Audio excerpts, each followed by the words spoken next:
Welcome back students. इस video में मैं आपके साथ फर्स्टली डिस्कस करूंगी कि यंग्स थ्योरम की स्टेटमेंट क्या है, क्या होती है Young's theorem, and F x Y and F Y X निकालते हुए हम यंग्स थ्योरम का कैसे यूज करते हैं।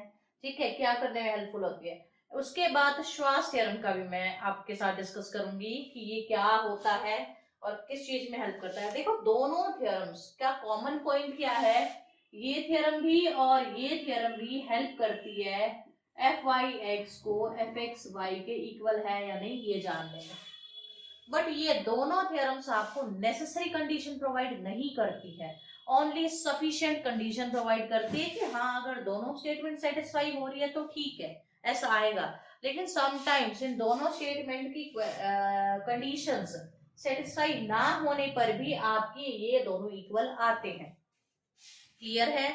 तो फर्स्टली तो डिस्कस करते हैं कि ये दोनों थ्योरम की स्टेटमेंट क्या है। उसके बाद मैं आपको एक ऐसा एग्जांपल बताऊंगी जिसमें आपकी श्वास थ्योरम की कंडीशन भी होल्ड नहीं हो रही होगी, यंग्स थ्योरम की भी होल्ड नहीं हो रही, बट स्टिल आपका ये फंक्शन इक्वल है।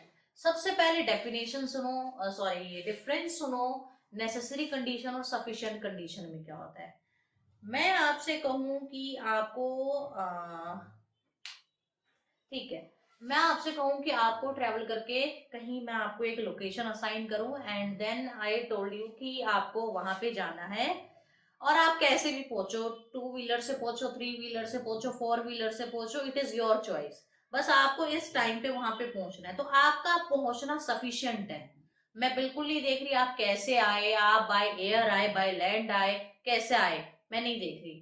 लेकिन नेसेसरी का मतलब क्या होता है, मैं आपसे कहूं कि आपको वहां पहुंचना है एंड आप सिर्फ टू व्हीलर से जा सकते हो, तो दैट इज नेसेसरी कि वहां पहुंचने के लिए आपको टू व्हीलर का ही यूज करना पड़ेगा, वो चीज नेसेसरी होती है। ऑल राइट, तो यहाँ पे क्या है यंग्स थ्योरम की स्टेटमेंट। यंग्स थ्योरम क्या कहती है आपसे, मान लो ए एंड बी दो पॉइंट्स है, ये पॉइंट है जिसपे आपको चेक करना है फंक्शन इक्वल, ये वाली चीज इक्वल आ रही है कि नहीं आ रही है।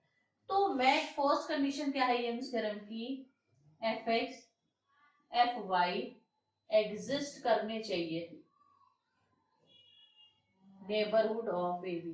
ए बी पे एग्जिस्ट ना भी करें तो इनकी नेबरहुड में एग्जिस्ट करने चाहिए। सेकेंड चीज, F X and F Y both should be differentiable at A B, both differentiable होने चाहिए एट ए बी पे। अगर ये चीज है देन आपका जो एफ एक्स वाई फंक्शन है वो इक्वल होगा एफ वाई एक्स के, किस पे, at A B. Clear? This is the statement of Young's theorem.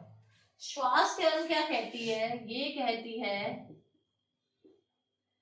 F X F Y and F Y X exist करने चाहिए किसमें, neighbourhood of A B. A B की नेबरहुड में ये चीज क्या करनी चाहिए, एग्जिस्ट करनी चाहिए। फर्स्ट चीज हो गई। सेकंड चीज क्या है, एफ वाई एक्स एग्जिस्ट करने के साथ साथ कॉन्टिन्यूस भी होना चाहिए। F Y x should be continuous